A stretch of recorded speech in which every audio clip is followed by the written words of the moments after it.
ఇప్పుడే జీ5 app download చేయండి. చూడండి మీ ఫేవరెట్ టీవీ షోస్ ఎప్పుడైనా ఎక్కడైనా. సొంత మనుషుల మధ్య పరాయి మనుషులా బ్రతకాల్సి వస్తే అది పెద్ద నరకం లలిత. సుమతి ఇప్పుడు ఆ నరకంలోనే ఉంది. త్వరగా సుమతి గురించి విచారణ చేయండి. తన అసలు రూపం గురించి అందరికీ తెలిసేలా చేయండి.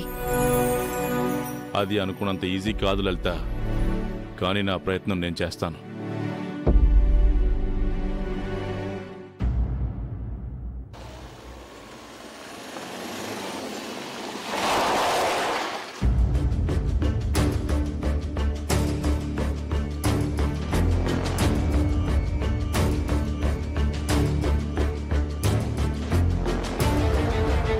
జనార్దన్ గారు, జనార్దన్ గారు,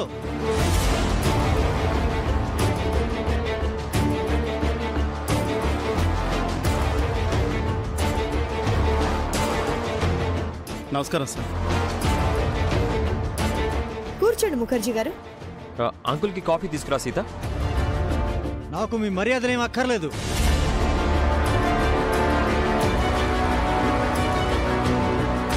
నేను చెప్పిందేంటి, మీరు చేస్తుందేంటి? ఏం జరిగింది సార్? మీ కంపెనీలన్నింటిలో నాకు పార్ట్నర్షిప్ ఉంది. అలాంటిది కంపెనీలో నాకు తెలియకుండా మీరు చేస్తుందేంటి?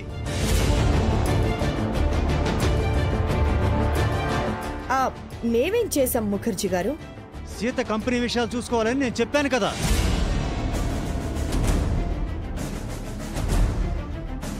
నా మాట కాదని సొంత నిర్ణయాలు తీసుకుంటారా మీరు? ఆఫీస్ ఇన్ఛార్జిగా సీతను తప్పించి ఈ విద్యాదేవిని అపాయింట్ చేస్తారా?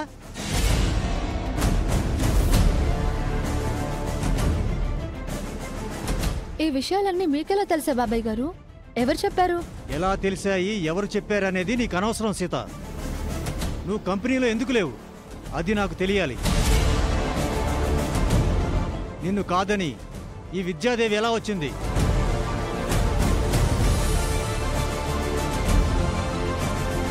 అది నేనే అపాయింట్ చేశాను సార్. ఎందుకు చేశారు? సీతకు ఏం తక్కువైందని? సీత ఇంకా చిన్నపిల్ల, కొన్ని బాధ్యతలు చేయలేదు. తను నేర్చుకోవాల్సింది చాలా ఉంది. పని చేస్తూ ఉంటే తనే నేర్చుకుంటుంది. అనుభవం లేదని పక్కన పెడితే ఎలా? ఇంతకు ముందు మహాలక్ష్మి గారు కూడా ఇలాగే చేశారు. ఇప్పుడు మీరు అదే చేస్తున్నారు.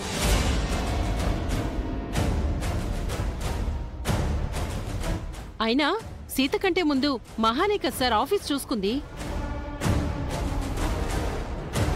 మహావదిన చనిపోయిందనుకొని మా అన్నయ్య ఈ విద్యాదేవిని పెళ్లి చేసుకుని కంపెనీ అప్పచెప్పాడు.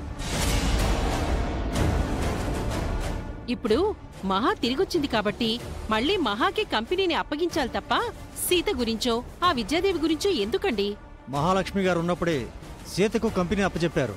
మీ పార్ట్నర్గా నేను కూడా సీతను సపోర్ట్ చేశాను. సీత సమర్థవంతంగా ఆఫీసు నడిపించింది. అలాంటి సీతను ఆఫీసులో అవమానిస్తారా?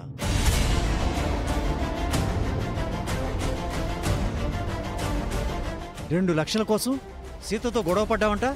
నీకేం హక్కు ఉంది సీత నిలదీశావు? అయ్యో బాబాయ్ గారు, అందులో ఆవిడ తప్పేం లేదు. నువ్వు మధ్యలో రాకు సీత.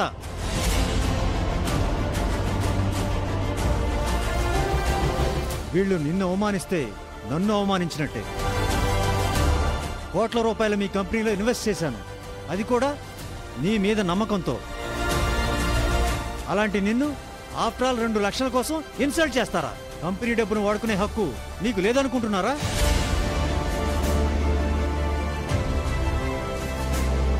దేనికైనా ఓ లెక్కుండాలి కదా సార్. ఏ సీతను అడిగితే ఆ డబ్బు ఎందుకు ఖర్చు చేసిందో చెప్పదా? ఇంత జరుగుతుంటే నువ్వేం చేస్తున్నావు రామ్? నువ్వేనే చెప్పాలి కదా.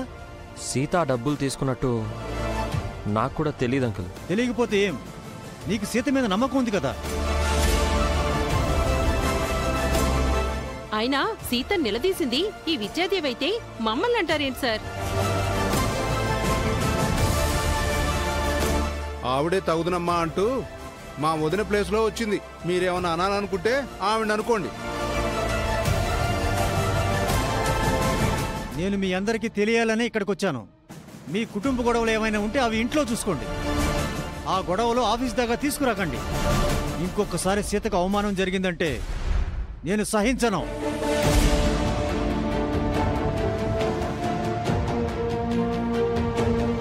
Mind it.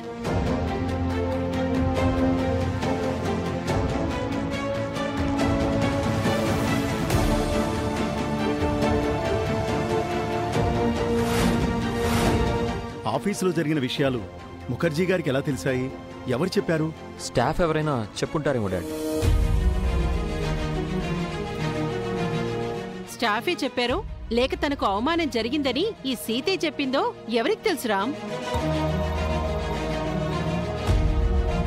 నేనెందుకు చెప్తాను చిన్నత్తయ్య, నాకేం పని? ఆ ముఖర్జీ గారు నీకు బంధువు కాకపోయినా బాబాయ్ అని పిలుస్తావు కదా, నీ బాధనంతా ఆయనతో చెప్పుకున్నావేమో. నన్ను బాధ పెడితే ఆ బాధ పెట్టిన వాళ్ళని అడుగుతాను, కానీ అందరికీ చెప్పుకొని ఓదార్పు కోరుకునే రకం కాదు నేను.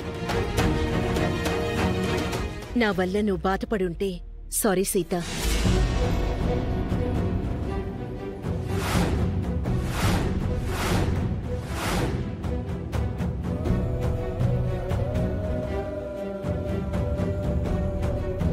ముఖర్జీ గారికి నువ్వు చెప్పకపోతే వదిలే సీత, కానీ చెప్పుంటే మాత్రం ఇంకోసారి ఆ తప్పు చేయకు.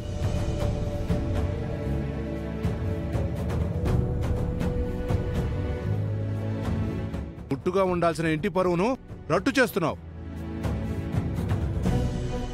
ఎవరిని నమ్మాలో నమ్మకూడదో అర్థం కావట్లేదు.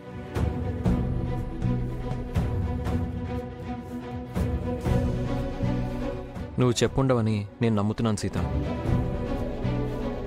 స్టాఫ్ ఎవరో చెప్పుంటారు. పద.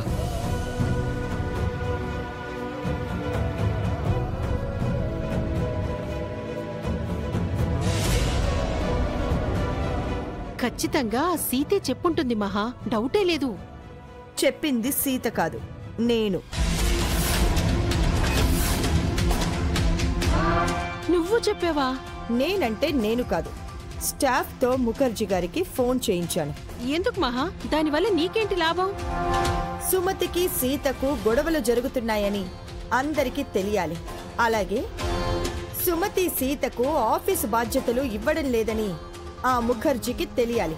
అప్పుడే సుమతి ఆఫీస్ నుంచి అవుట్ అవుతుంది. సుమతక్క అవుట్ అయితే ఆ సీత ఆఫీసులోకి ఎంటర్ అవుతుంది కదా మహా, అది నీకే నష్టం కదా.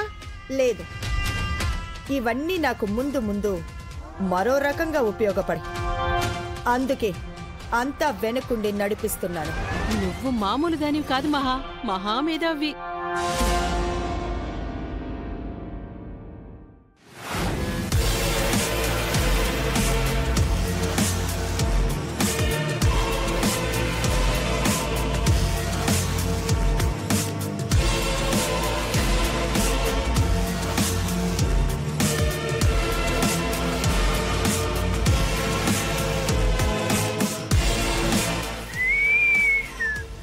Hey baby!